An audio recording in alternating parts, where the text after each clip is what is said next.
Investor's Edge with Gary Kaltbaum. Straight talk about you and your money. Now from the BizTalk studios, here is Gary Kaltbaum. And welcome once again to Investor's Edge. I'm Gary Kaltbaum, your host. Hey, thanks for being with us today. Glad you're here, ladies and gentlemen. Happy that you are listening. It is July 1st. It's 2024. Hope you had a good weekend. Hope you have excellent plans for the July 4th holiday. If you're traveling, take your time, drive safely. If you're shooting off fireworks, watch your hands, especially your kids and all that fun stuff. We will have Best of Gary on Wednesday and Thursday. Wednesday is a half day of the market. Thursday we are off. Yay. And who knows what will happen while we're gone. Anyway, in case you don't know, this is serious talk about everything that affects you. We used to do nothing but markets. Markets. And then years ago, we noticed the interlopers, that all of a sudden they decided to debt and deficits, deficits and debt, debt and deficits, deficits and debt, and more and more and more, and then the printing of money, and then the interference, and the rules, and the regulations, and the fees, and the fines, and the mandates, and you better do this or else, and you better do that or else. So we have to cover everything. Why do we have to cover everything? Because it all matters. When all is said and done, we're at $35 trillion of debt. I watched the Sunday shows this weekend, not a word about it. $1 trillion of our tax dollars go towards interest every year, not a word about it. Nothing. The CBO, the Congressional Budget Office, said in 10 years we're going to be at $56 trillion of debt. Not a word about it.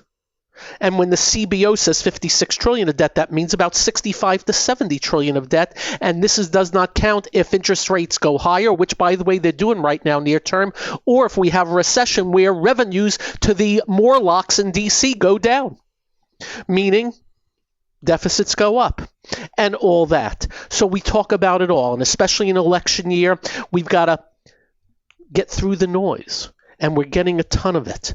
Today on the show, we're going to talk a little bit about that. There's a couple of things that happened in D.C. in the last couple of days we have not talked about. I got to bring it up, and it actually does matter. We're going to take on both today in certain ways because it matters.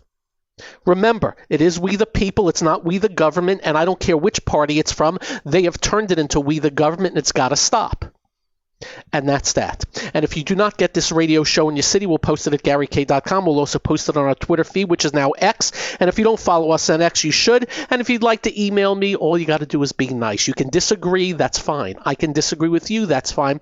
Let's do it respectfully. Unless you're a racist, unless you love Hamas, unless you're a criminal, all that fun stuff. Anyway, so in case you don't know, a couple of things happened in the last couple of days that I think are noteworthy, and I want to explain it to you because if you listen to the minions out there, they're all going to BS you because it's all about, my side, your side, my side, your side. So in case you don't know, the Justice Department asked for an opinion from the Supreme Court on immunity for a president. And the reason they asked is they want to kick Donald Trump's arse. They're out to get him. That should be the easy thought process these days. As you know, I am no fan, but what they did in New York to him is laughable, and they got guilty pleas. 34 guilty pleas and then turn him into this big felon. And I can promise you if it was a Democrat, there would not be even a case. They wouldn't even done an investigation. But they got it done. God bless them for getting it done.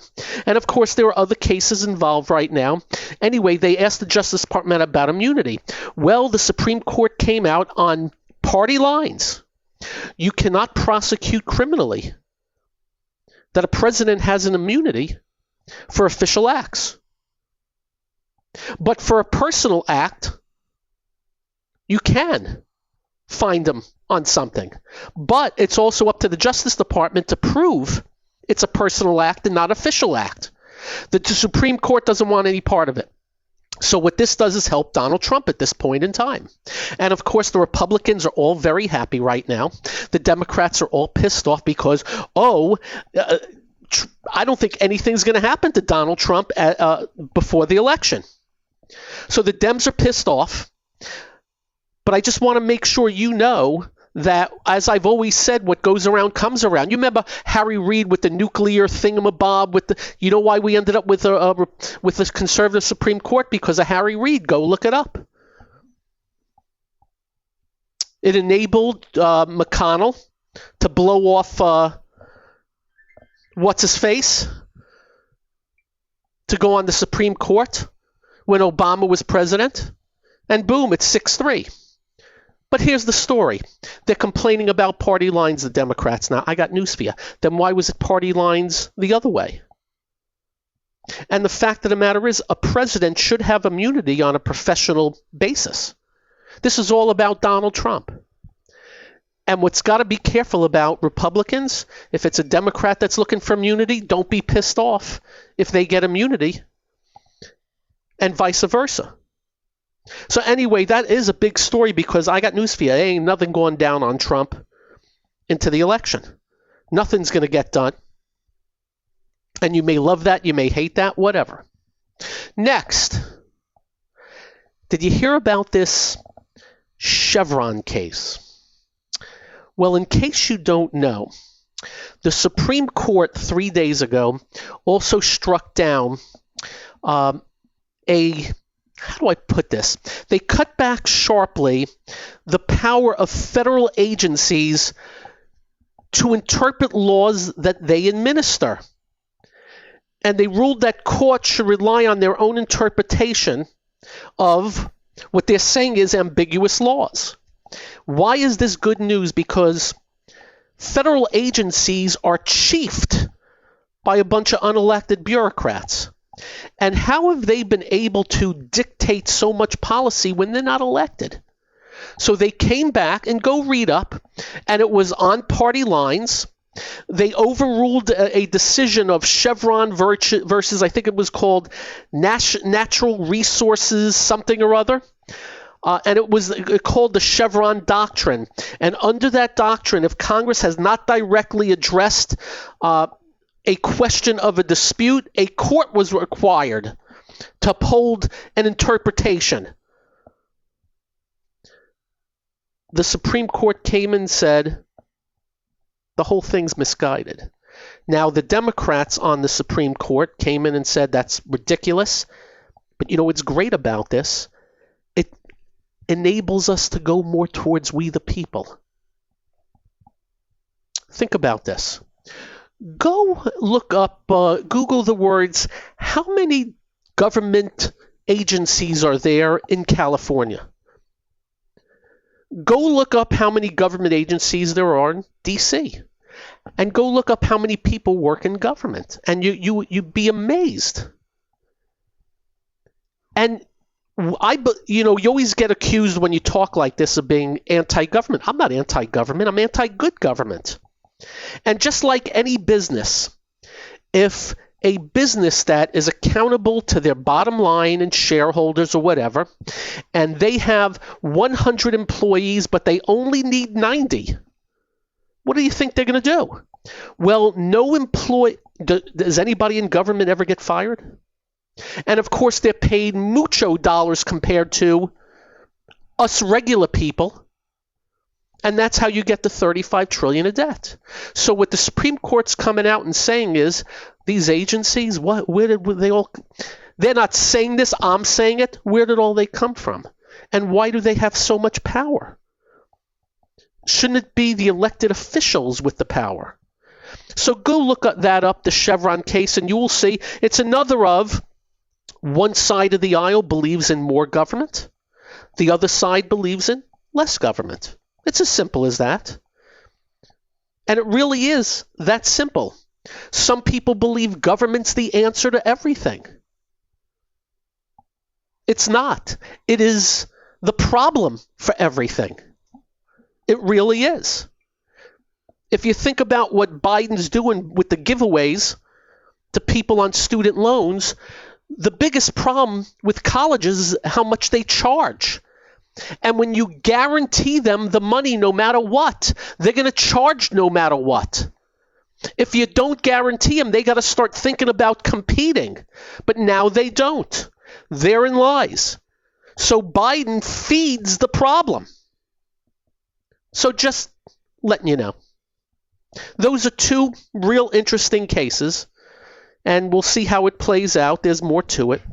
As far as the election goes, there's all kinds of talk whether Biden's going to go or not. And I must tell you, a couple of days ago, I thought he was guaranteed to be out. I'm not so sure anymore.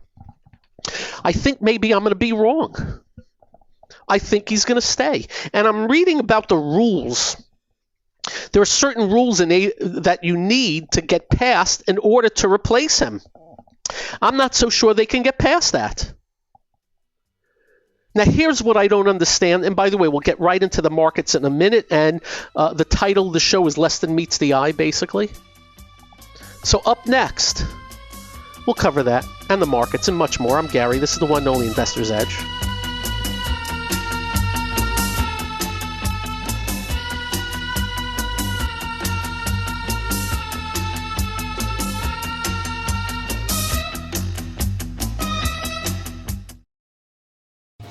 Hi, I'm Gary Kaltbaum, host of the nationally syndicated radio show Investor's Edge.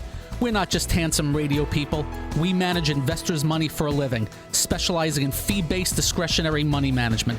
No big commissions, just a fee on the assets that's managed. We also provide a full range of personalized services, including retirement planning, fixed income, and educational needs, all to assist you in achieving your financial goals. Understanding not all individuals have the same needs, we'll carefully evaluate your personal goals to determine a proper investment strategy. If your current approach to investing is not getting you to where you would like to be, call us to make an appointment for a complimentary portfolio review. The number to call is 888-422-5559. That's 888-422-5559. That's 888-422-5559. Investment advisory services offered through Kaltbaum Capital Management. It's time to switch on the integrator units and get the brain cells working. You're listening to Hey, this promises to be fun. Investor's Edge The last bastion of quality programming. with Gary Kaltbaum. It doesn't get better than this. Okay. We're very good at simplifying things here. You're the President of the United States of America. They call it the leader of the free world. You are one of the top 3 recognizable people in this world, in the world. Everything you say matters. How you say it matters. What you say about matters. Everything.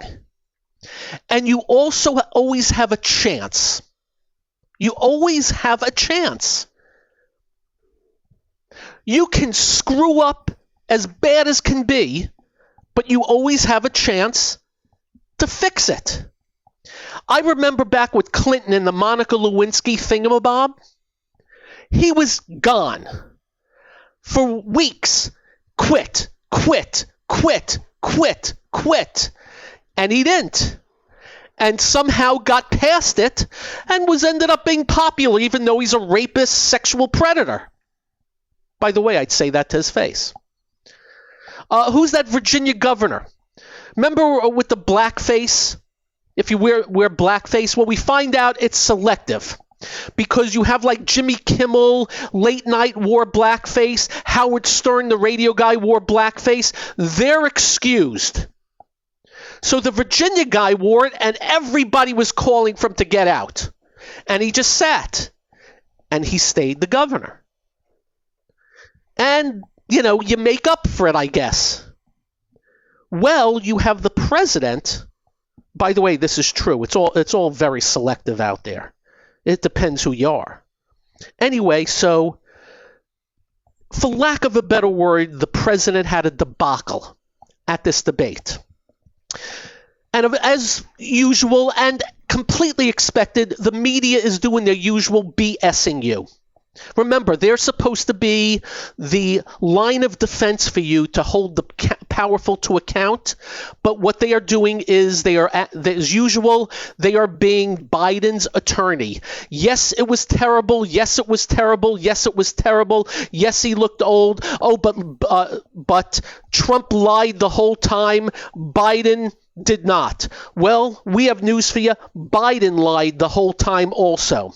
Then also his record, they keep saying how great his record is. His record sucks. We have been telling you that. It's so easy to tell you. That said, so it was a debacle. And pretty much everybody's admitting it's a debacle. But you're the president. And what do you do when you have a debacle? You should go out to the masses and stand up and speak up. Shoulders back, head high. And talk about whatever you need to talk about. It's called the bully pulpit. You're the man. And since that debacle, he did a teleprompter campaign thingamabob, and that's it. And I'm thinking to myself, wait a minute. Why not go on 60 Minutes this weekend? Why not do the Sunday shows? Why not have a presser, a 1-hour press conference where you to answer every little question or big question out there? And all he's doing is giving more ammo to he ain't with it. It's so simple. You're the president. Get out there. Remember how pissed off we were when he refused to get out there while these college idiots were jumping all over the place and threatening people's lives? And he's still not. So what it does, it feeds the point that he does and is what everybody is saying he is. And I got news for you. It may be just my sampling, but I have a lot of friends that are moderate, independent, and move towards the left that voted for Biden. They ain't going near him now. They ain't going near him. Now the diehards, he could spit blood at the debate, they'll vote for Biden. The guy's going to lose the election if nothing changes. But, and then there's Trump. I'm just going to say one thing about Trump today. And I've said to you, and I said on TV the other day, my hope, if he does everything about the taxes and regulations that we want, and he lays off crazy spending, and he really gets things under control deficit debt-wise, we hope he gets what I would call presidentialness. Nope. He went on his little Truth Social last night. You know who Liz Cheney is. She's a good woman. Does not like Trump. How dare she? She's a good woman. Very conservative, Reagan-esque type. Doesn't like Trump. This is what he says. Elizabeth Lynn Cheney is guilty of treason. Read Truth if you want televised military tribunals.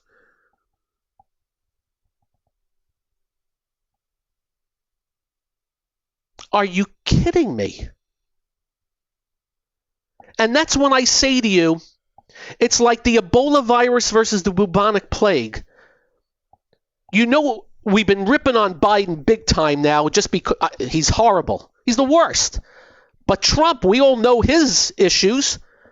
And you'd think, no, let's have a military tribunal because she's committing treason.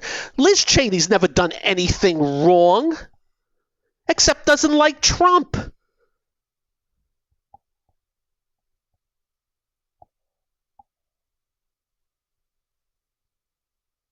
And if that's who he's going to be, good luck to all of you voting for him. What we want, that somebody gets in there and is we the people and just does the job and stops the BS. Nope. Treason, military tribunals. I wish I would have run. If I was on the debate stage with both of them, they would have both been prone face down. And I mean that, by the way. Seriously. Treason? Military tribunals because somebody doesn't like you? Coming from somebody running for president? That's my take. Anyway, we'll keep covering it. You know where we stand, though. We can't have another 4 years of open borders and massive debt deficit spending and control freakism, and that's Biden. It's a binary choice. You get the hint. We'll hold our nose. Up next, the markets and narrow. This is the one and only Investor's Edge.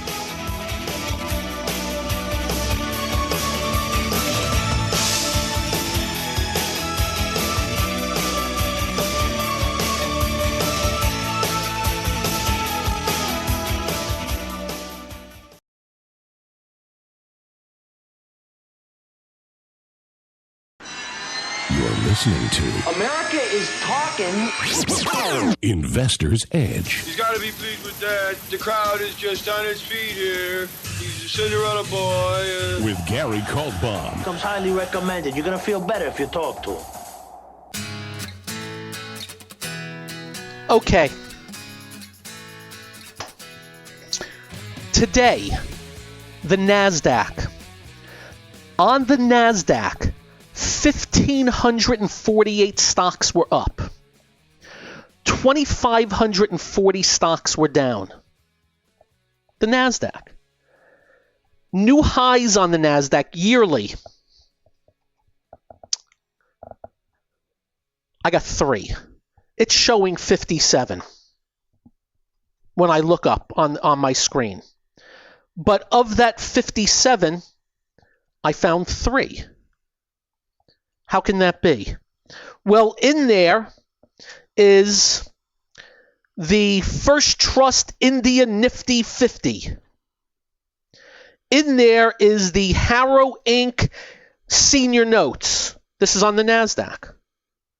There's 3 new yearly highs on the NASDAQ. There is 159 new yearly lows on the NASDAQ, yet it was up 146 points today after being down 75 early. And the NASDAQ 100 was up 129 after being down a bunch early. What the hell's going on? The same. Microsoft almost up 10, Apple almost up 7, Amazon almost up 4. Tesla on the move now, up 11. Nvidia, which was down 4, finished up. Meta, which was down 8 or 9, finished up. Broadcom up 35, Bit's been under pressure. But bottom line, and again, and I have to repeat this, narrow as can be. In the NASDAQ 100, Microsoft, Apple, Nvidia, Amazon, Broadcom, Meta, and Google. That is 7 stocks. 45% of the NASDAQ 100. The other 93 are 55%. And it gets worse by the day.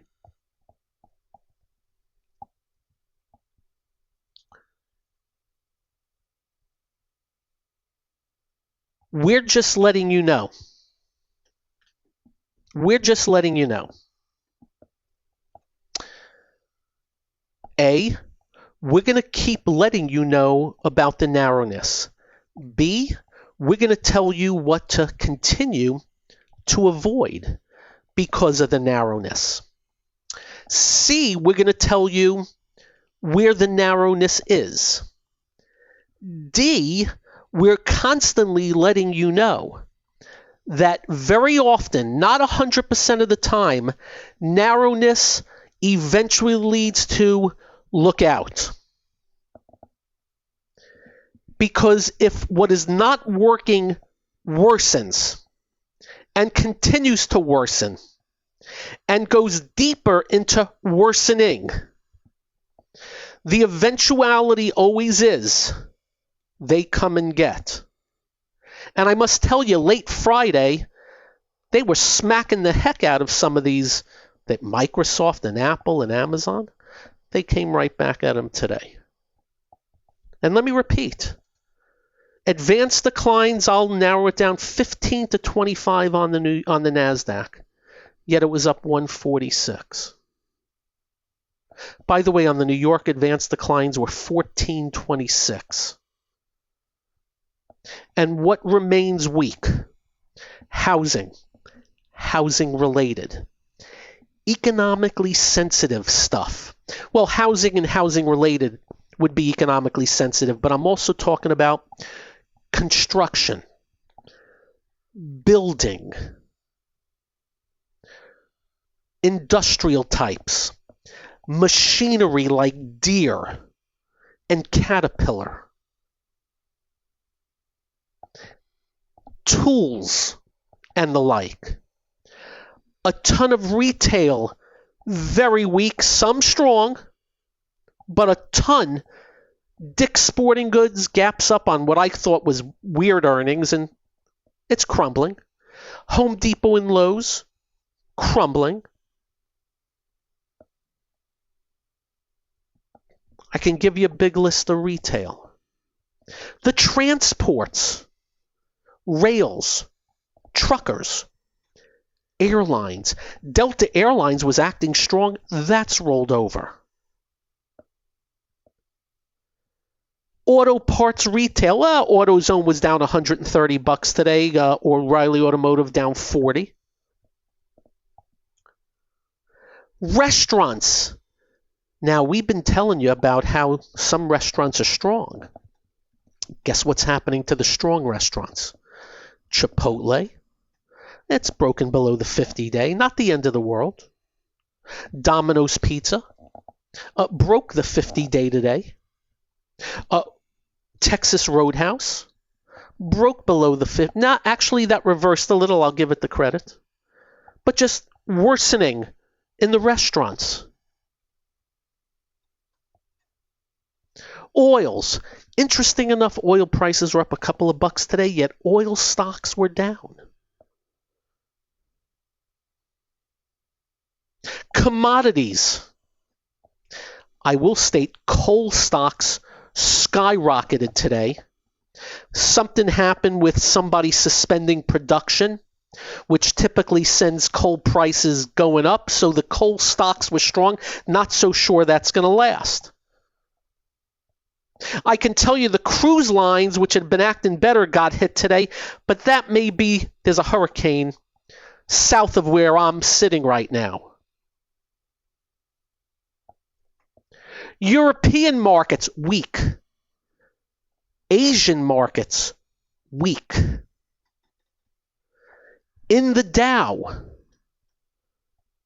Boeing, weak. Up 4 today. They may settle some lawsuit because they got a bunch. But Caterpillar's weak. Cisco is weak. Salesforce.com is weak. Dow is weak. Disney keeps breaking down. Home Depot is weak. IBM's weak. Intel is weak. Johnson & Johnson is weak. McDonald's is really weak. What did we tell you? Stock was going to be in trouble, lowering prices. Everybody's lowering prices. I just saw Sonic is undercutting them now. What else is weak? Nike just crashed. Procter & Gamble looks like it topped. Travelers is weak. United Health was up 15 in the last 5 minutes on Friday. Was down 15 today. That was weird. The small caps just can't get out of their own way. So I'm just letting you know it is narrow. While the market today, Apple, Microsoft, Amazon, Tesla, reversed Facebook and Nvidia up. You had some other big caps decent. Dell was up $5 today. Broadcom up 35, and I think Broadcom is in the top 10 of the NASDAQ 100. Narrow as all heck. We will let you know. It's simplistic. If what's not working just keeps worsening, eventually they're going to get the narrow. That is an if. We are not telling you it's going to happen. And we own those narrow. But we're just letting you know in real time. And by the way, interest rates are spiking up a little bit the last couple of days. And when I say spiking up, yeah, spiking up. We're back to 4.479 on the 10-year. We're up 1.36 today. That's a big move. We were down to 4.25 last week. That'll be something to watch. Somebody asked me, do you think that's because of Trump? I go, no. Because of better economy? Because no. We're months away from that. What else strong? You had the stress test, Goldman Sachs up 11 today.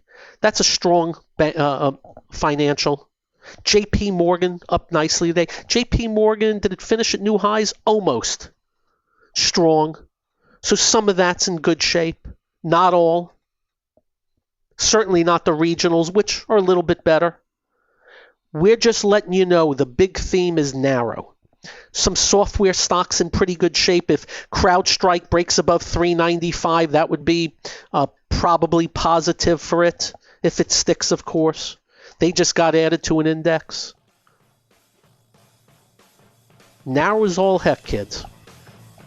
Up next, what else do I got for you? I'll think about it. I'm Gary. This is the one and only Investor's Edge.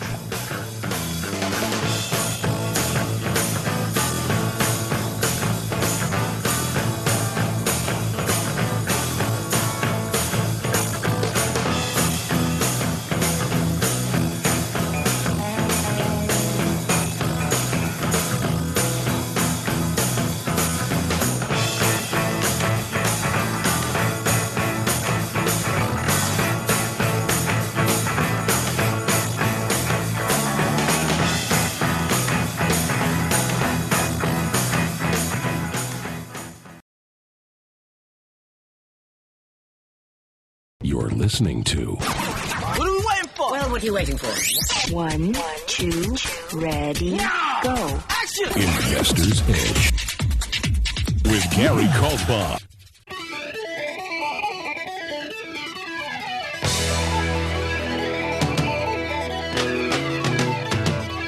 And welcome once again to Investor's Edge.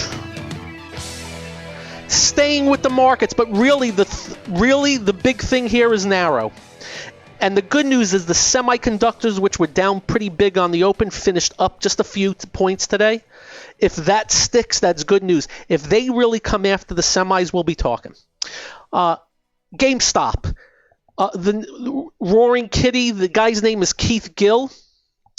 He was sued by GameStop investors who said they lost money through his pump and dump. They're calling it a pump and dump scheme. It's a class action suit accusing him of securities fraud, was filed in Brooklyn on Friday. Investors led by a guy named Martin Radev, who lives in Las Vegas, said Gill manipulated GameStop securities between May 13th and June 13th by quietly accumulating large quantities of stock and call options and then dumping some holdings after emerging from a 3-year social media hiatus. They said his activities caused GameStop's share price to gyrate wildly, generating millions of dollars in profit for him at their expense.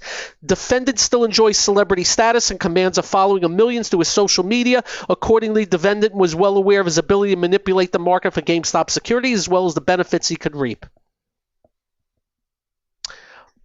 We said to you, he was a front runner. He bought, then did. I don't know if that's illegal, though. We'll find out. Now, I'm also told, and I didn't know this, it's being written up that's saying he's in my business, that he's registered. I didn't know this.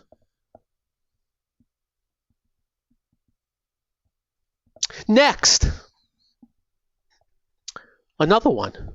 Remember we told you Friday? This same guy put out a picture of a cartoon dog. And the Lemmings Thursday jumped all over Chewy. Had it at $39, closed it at $29.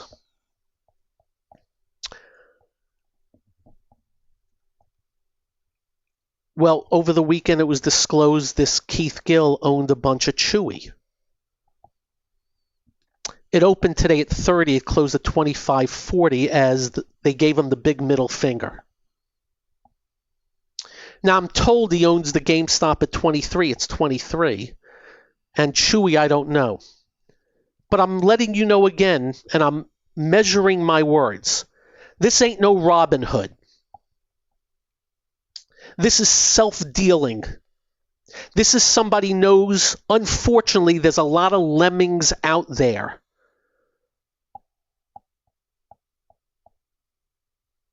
But he's also forgetting, when all is said and done, my rule. And that is, eventually, price will go where it's supposed to go, regardless of him. This is not a good guy. We're not telling you what to do. We're not telling you to buy, sell, short, or cover. We're letting you know he's not a good guy. He's not here for you. And if you watch that video of his live stream, he's also a doofus that somehow became very wealthy by using you and meme stocks. More power to him, I guess. We ask you to watch your arse, because nobody's going to watch it for you. And we ask you to care a lot more about your money when all heck is breaking loose in the markets and this jackass shows up. And again, everything I say, I would say to his face. I would tell him he's a dirtbag right to his face.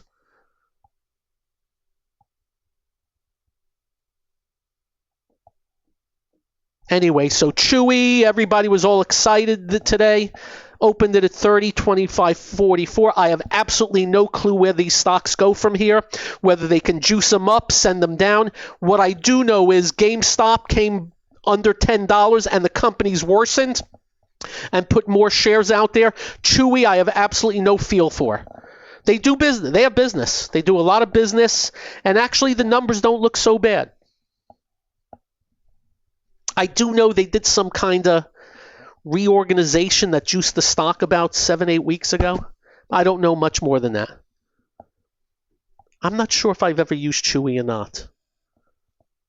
I don't think I have. I may have once. I'm not sure. Anyway, they deliver pet crap. Back on point.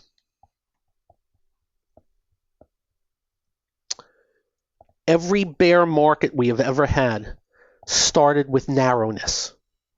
Not every narrow market turned into a bear market. You got that?